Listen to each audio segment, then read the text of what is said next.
ഫലകടികളെ ദോശ നമ്മുടെ മലയാളികൾക്ക് ഭയങ്കര വീക്ക്നെസ് ആയിട്ടുള്ള ഒരു ഫുഡല്ലേ. നമ്മൾ മലയാളികൾ ലോകത്തിൻ്റെ എവിടെയായാലും ദോശ കഴിക്കുമ്പോൾ കിട്ടുന്നുള്ള ആ ഒരു സുഖമുണ്ടല്ലോ, അതൊരു വേറൊരു സംഭവം തന്നെയാണ്. ഈ തിരക്ക് പിടിച്ച ബാംഗ്ലൂർ ലൈഫിൻ്റെ ഇടയിൽ ചെറിയൊരു ഹാപ്പിനെസ് സംഭവങ്ങളൊക്കെ ഉണ്ട്. അതിൻ്റെ പോലത്തെ ചെറിയൊരു സന്തോഷമായിട്ടത്. പുലർച്ചൊക്കെ ഡ്യൂട്ടി കഴിഞ്ഞിട്ട് നമ്മൾ റൂമിലേക്ക് വരുമ്പോൾ നമ്മുടെ വൈഫ് ഉണ്ടാക്കുന്ന ഒരു സംഭവമാണ് ഈ ദോശയും അതേപോലെ ഈ തക്കാളി ചമ്മന്തിയും. അതൊരു വേറൊരു സംഭവം തന്നെ കേട്ടോ. അതൊരു വേറൊരു റേഞ്ചാണ്.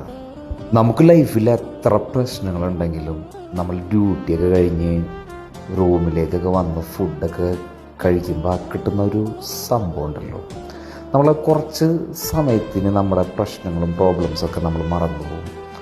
ആ ഒരു ഇമോഷണലാണ് ഈ ദോശ കഴിക്കൽ കേട്ടോ.